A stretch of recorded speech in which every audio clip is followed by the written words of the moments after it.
मन ही देवता मन ही महात्मा मन ही है सन्यासी, मन ही मंदिर मस्जिद घूमे मन ही मथुरा काशी, एक अनेक रूप ले ले कर मन ही करत बदमाशी, यह मन है चापर नाथी।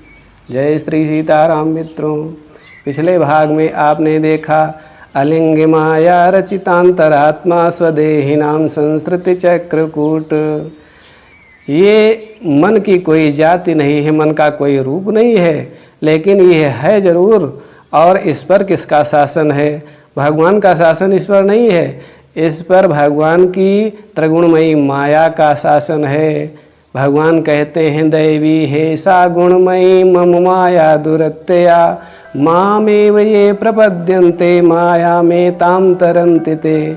जो मुझको मानते हैं, मेरी शरण में आ जाते हैं, वही संकट से पार होते हैं।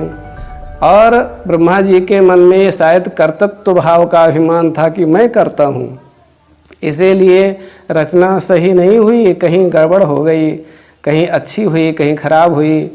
और अब जब भगवान का ध्यान करने लगे हैं ब्रह्मा जी, शांताकारं भुजगशयनं पद्मनाभं सुरेशं विश्वाधारं, तो कहा आप विश्व के आधार हैं, इसलिए प्रभु प्रसन्न हो। भगवान ने ध्यान किया है तो सनत कुमार प्रकट हुए हैं। और सनत कुमार जो चारों बालक के रूप में आए हैं, तो उन्होंने ब्रह्मा जी को प्रणाम किया और कहा कि हे पिताजी बताइए मैं आपकी क्या सेवा कर सकता हूँ। ब्रह्मा जी ने कहा सृष्टि विस्तार में सहयोग करें। तो सनत कुमारों ने कहा सृष्टि विस्तार से आखिर होगा क्या?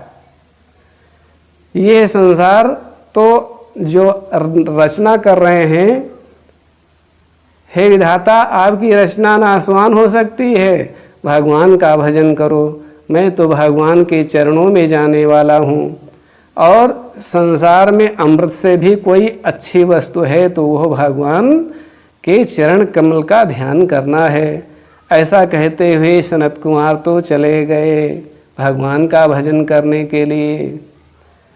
और ब्रह्मा जी ने सोचा कि मेरी अवमानना हुई है, तो ब्रह्मा जी ने ये सोचा कि इन बालकों ने मेरी अवमानना की है, मुझे कुछ नहीं समझा है, तो इसलिए चिंतित हुए और ब्रह्मा जी के माथे में सिकुड़न पड़ गई और भ्रू मध्य से ही भगवान नील लोहित का प्राकट्य होता है, बाल रूप में रुदन करने लगे हैं और रो करके प्रकट हुए, तो उनका नाम रुद्र पड़ गया है। बोलो शंकर भगवान की जय।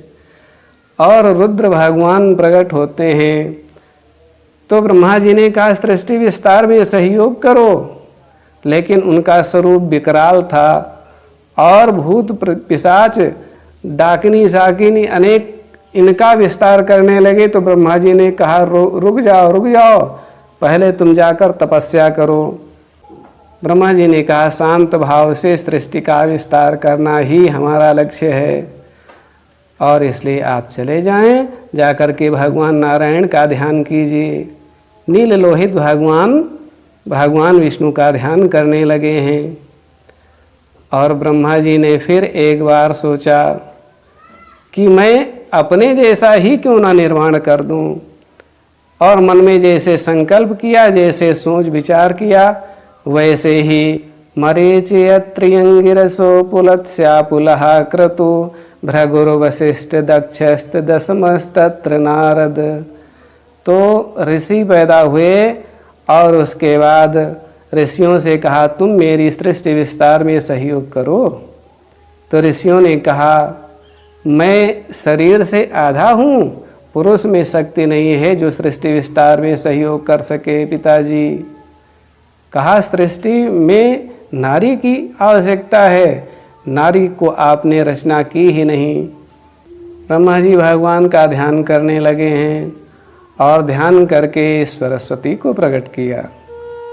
लेकिन सरस्वती को देखते ही मोहित हो गए और उनकी ओर उन्मुख हुए। तो ऋषियों ने रोका, कहा, पिताजी आप गलत कर रहे हैं, यह पुत्री है और इस शरीर को तो आपको त्यागना ही होगा। तो ऋषियों के कहने पर उन्हें मर्यादा का ध्यान हुआ और उस शरीर को जैसे ही छोड़ा है, शीघ्र ही उसके 2 भाग हो गए हैं और एक से स्त्री बना, एक से पुरुष, एक से मनु हो गए, एक से शतरूपा। तो स्वयंभू मनु अरु शतरूपा, जिनसे भय नर सृष्टि अनूपा। सृष्टि विस्तार की कथा मनु और शतरूपा के माध्यम से होगी। आगे की कथा में भगवान वराह का अवतार और हिरण्याक्ष वध आदि की कथाएं हैं।